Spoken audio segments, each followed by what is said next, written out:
Bien, ahora vamos a tratar de, como el título indica acá, ¿no? Un procedimiento gráfico de la convolución. O sea, vamos a ver que al final la convolución se puede analizar de manera gráfica para ir comprendiendo cómo es este proceso. Y esto nos servirá básicamente para contrastar los límites que hemos determinado, ¿no? Vamos a ver. Nosotros tenemos pues una señal x de n, ¿no? Vamos a, en este caso, vamos a ver, ahí mejor. Tenemos la señal x de n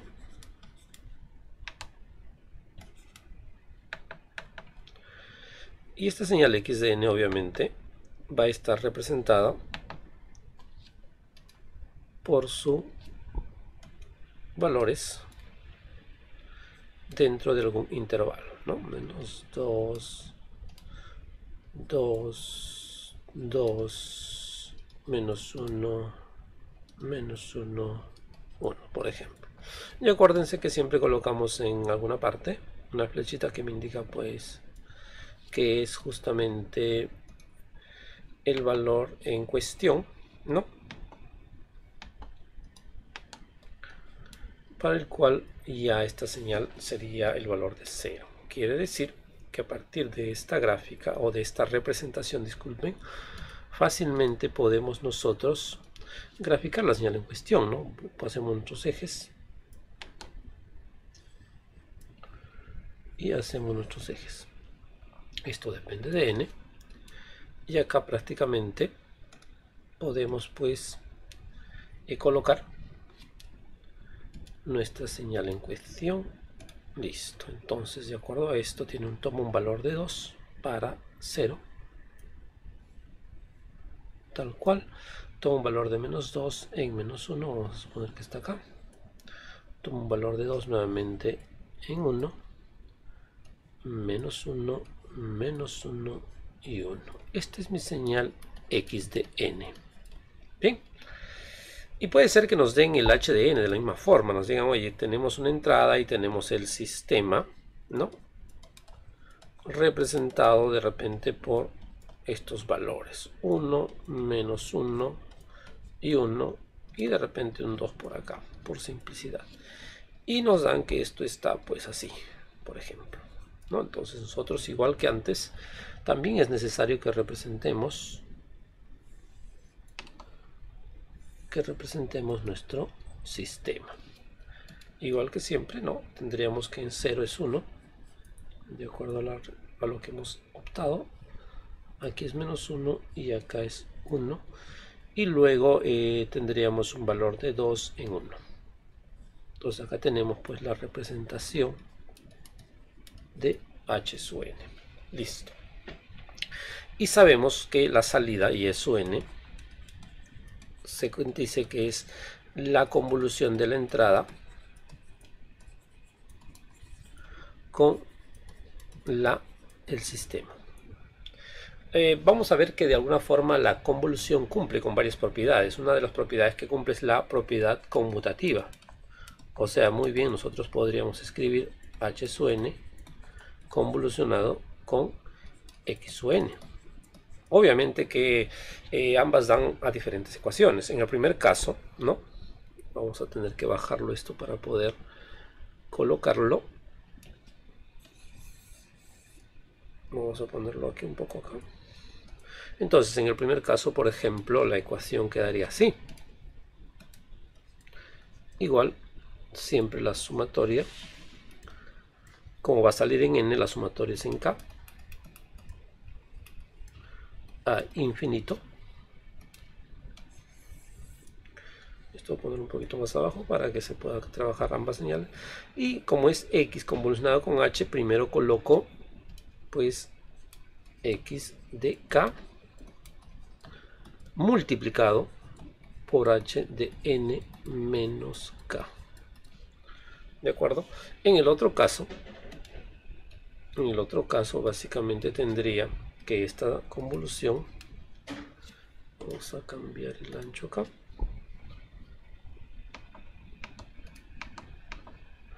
esta convolución es igual también desde k igual menos 0 de menos infinito, disculpe, ahora es h de k multiplicado por x de n menos k.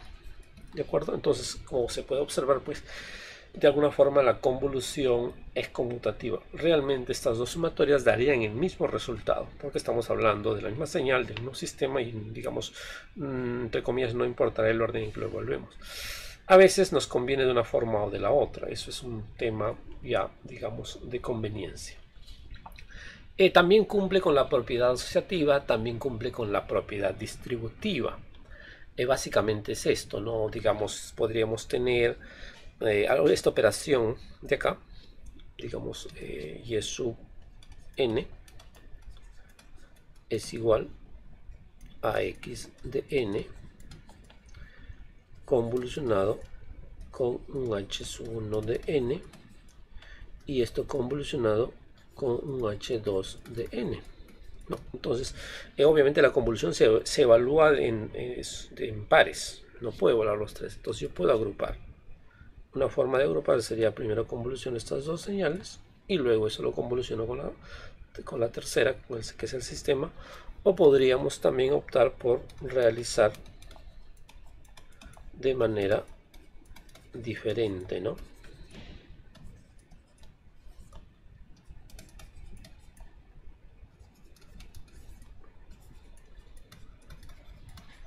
Podríamos optar por hacer esto de acá. Entonces es asociativo. Pero es importante, ¿no? Esto es importantísimo, interpretarlo. Acá, por ejemplo, ¿qué significa? Significa que tengo dos sistemas en cascada. Y obviamente lo que estoy haciendo es primero calculando la salida del primer sistema, que sería esto de acá.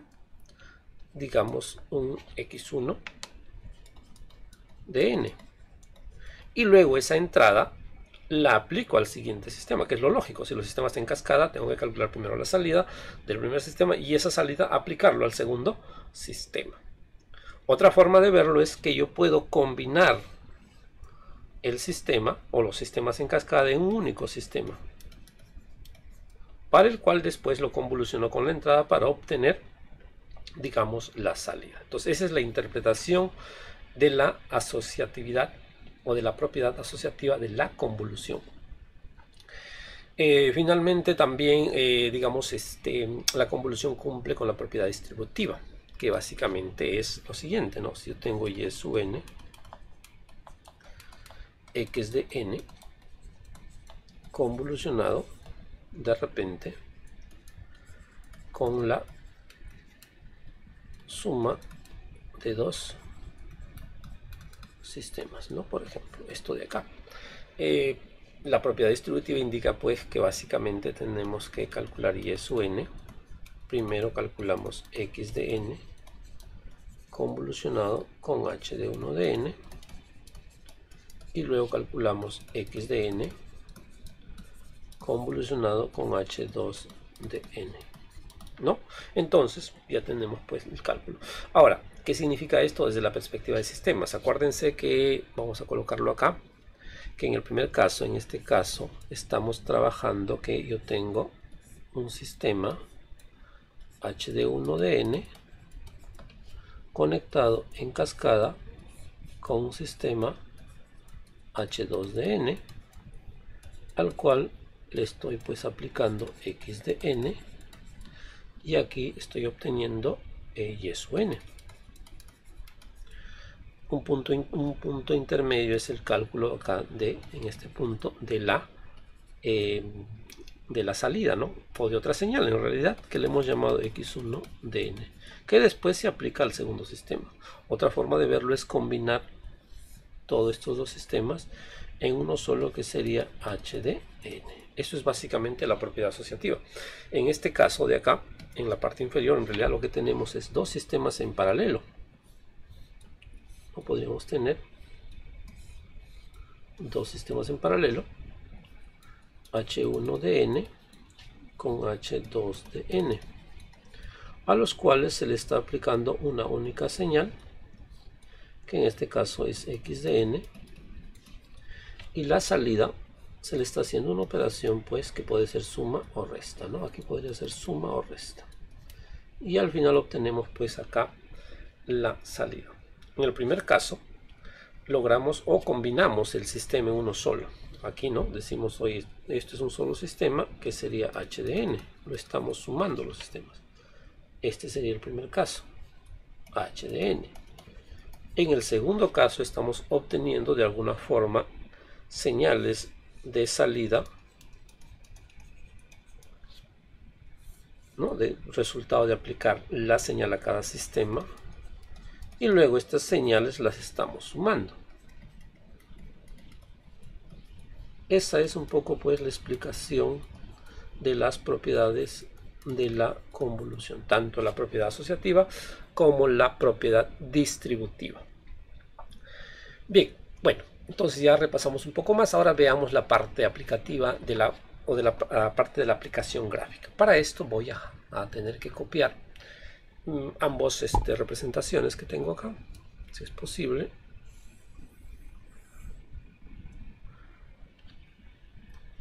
Vamos a la parte inferior entonces, acá, y voy a pegar. No, acá tengo tanto el xdn como el hdn. Si nosotros volvemos a escribir acá, para que se comprenda, ¿no?, el y sub n, ¿qué cosa es? Es una sumatoria desde k igual menos infinito a infinito de x de k por h de n menos k. Si se dan cuenta acá, lo que estamos haciendo es multiplicando la señal de entrada con una versión desplazada de h, de tal forma, y vemos las coincidencias o la intersección de ambas, y de alguna forma en función de eso calcularemos los valores. Por ejemplo, acá es importante, más que ver los valores particulares de la señal, entender en qué rango está mi señal de interés. Por ejemplo, ¿a qué me refiero? Esta señal x de n está entre menos 1 y 4. Quiere decir que yo puedo imaginar que tengo una puerta. ¿De acuerdo? Yo puedo imaginar que tengo acá una puerta que va justamente en ese rango. Este rango es de menos 1 a 4. Vamos a ponerlo como lo hemos venido haciendo para no confundir con valores. Y en el otro caso imaginaría pues la señal en cuestión con este color, también con una puerta que va del rango menos 2 a 1. ¿De acuerdo? Menos 2 a 1. Entonces, lo que hacemos es graficar o hacer gráficas sucesivas de x de k con la versión invertida de h. Entonces empezaríamos con y de 0, por ejemplo. Y de 0 es simplemente esto.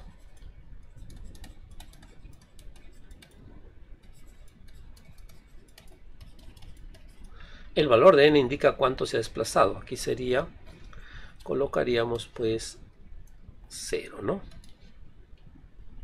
¿De acuerdo? Ahí está.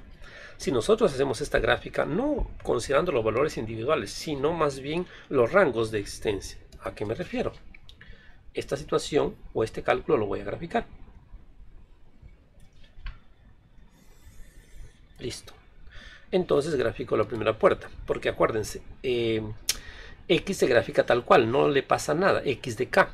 Entonces aquí hay que simplemente graficaría la puerta que va desde menos 1, incluyéndolo, obviamente, hasta 4. 1, 2, 3, 4, hasta acá, incluyendo el 4. Por eso lo estoy tratando de graficar un poquito más allá, ¿no? Estoy tratando de graficarlo un poquito más allá. Listo, tengo esto es x. Y h de menos k, porque no hay ningún desplazamiento asociado, tendría que simplemente dibujar la versión espejo de esto, tomando como espejo el eje y. Si nosotros vemos si esta señal va de menos 2 a 1, la versión espejo irá de menos 1 a 2. Quiere decir que la señal en cuestión estaría pues de menos 1 hasta acá. Listo.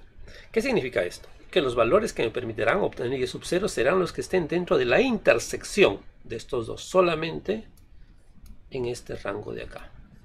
Yo tendría que ver qué pulsos están dentro de eso, y eso me daría la sumatoria de esos, el producto primero y la sumatoria de esos me daría pues el resultado.